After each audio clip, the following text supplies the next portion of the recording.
Kung halos nabuo ang naaksidenteng sports car sa Angeles City, nayupi naman parang latang isang taxi sa C5 Road.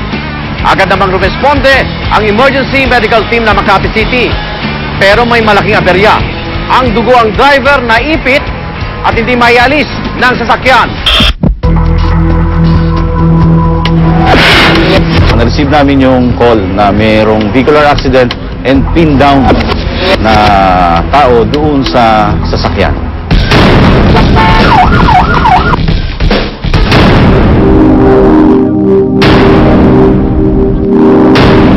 Pagdating namin sa scene, ayun nga, nakita namin yung taxi, parang head-on collision na nangyari, sira yung harap niya, and then yung taxi driver naka-pin down sa loob ng taxi sinasakyan niya.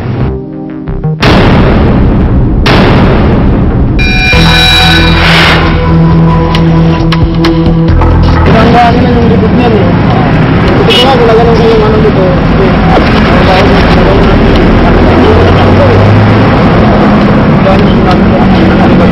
Yung truck nasiraan, nagkaroon daw ito ng engine trouble.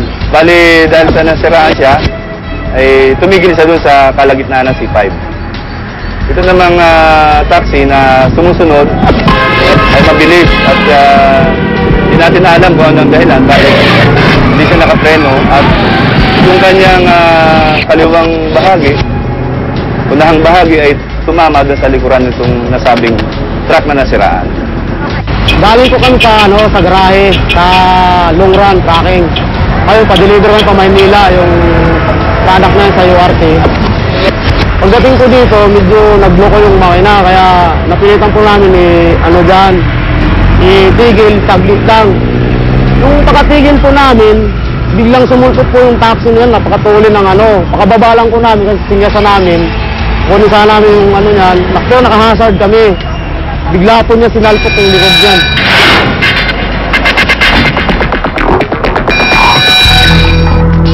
So yung aming spreader cutter na ginagamit, ito po yung pinakamadaling pantanggal sa naipit na tao sa loob ng sasakyan.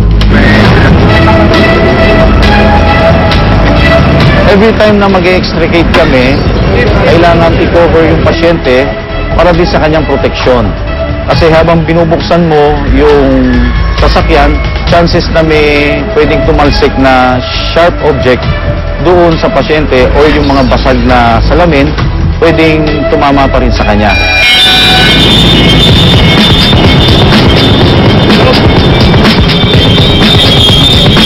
Dapat siyang ma-extricate kagad kasi yung impact na tumama sa kanya, yun na yung nagkaroon ng cause ng pagdurugo ng kanyang muka. So doon pa lang, meron ng trauma.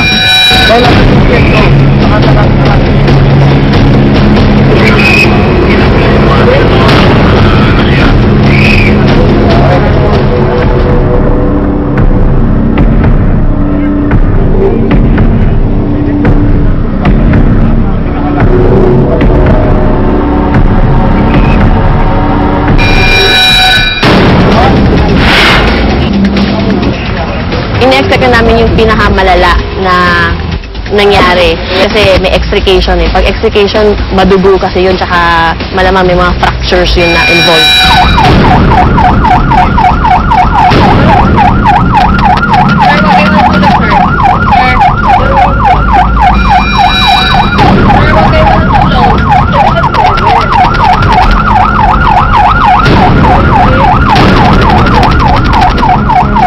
Sa initial assessment namin, walang injury sa leg and the torso down. So, most of his injuries were on the right shoulder, the neck, and the head.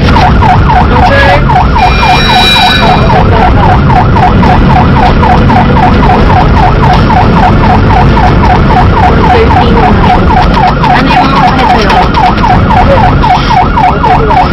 Try namin i-control yung bleeding niya nga sa bibig niya kasi nag-bleed yung gums niya, tsaka may iba pa siyang mga lacerations sa face. Yun. Kaya hindi namin siya pinapalunok or hindi namin siya pinapatulog kasi baka malunok niya yung mga yung blood niya at mag-choke siya. Ganun pa. Balakang. Lugod. Sakit.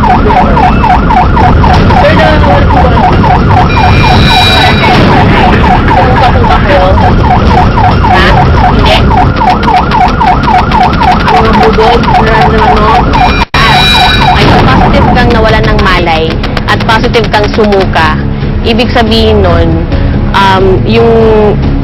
may involvement na yung brain sa injury mo. So, either namamagana yung brain mo, or either may bleeding na sa loob. Kaya sa OSMAT. Pagdating namin ng ospital, yung unang sinabi sa amin nung doctor, huwag namin tatanggalin muna dun sa spine board yung patient. Kasi since hindi pa nga nila ma-assess kaagad kung may spine injury. So pinalipat lang siya sa amin sa ibang spine board. Tapos hindi din pinaalis yung C-collar niya since hindi pa rin nga nila ma-assess kung may involvement din yung neck. Pag alis namin doon, stable naman yung pasyente, conscious, na nakakausap ng maayos, tsaka yung bleeding niya sa head na control na, sa face na control na.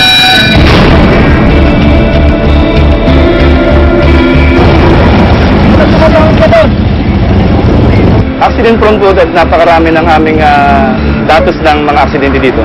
Masyado kasi mabilis ang mga takbo ng sasakyan dito. It's a highway, long stretch highway po. At saka karamihan po dito ng mga nadaan yung mga malalayong biyahe.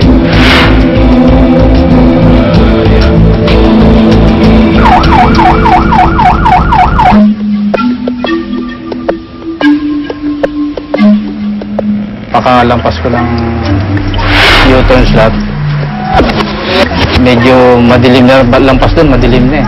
Merong truck doon sa gitna. Kasi kurba yun. Hindi ko masyadong napansin agad, biglaan kasi nahuli na yung preno ko. Kasi nung dapat kung may early warning light, makikita ko agad yun. Ituin lang ilaw doon sa lugar na yun kasi madilim. So, ano rin kasi yun, napagod din kasi pag-arahin na rin ako eh. Ano lang, gano'n lang. Medyo pag ano, hindi, huwag nang pilitin. Maraming salamat sa inyong patuloy na pagsubaybay sa aming programa. Hanggang sa susunod na Webes, ako naman, Arnold Gravio. Ito ang Rescue Alerto sa kaligtasan mo.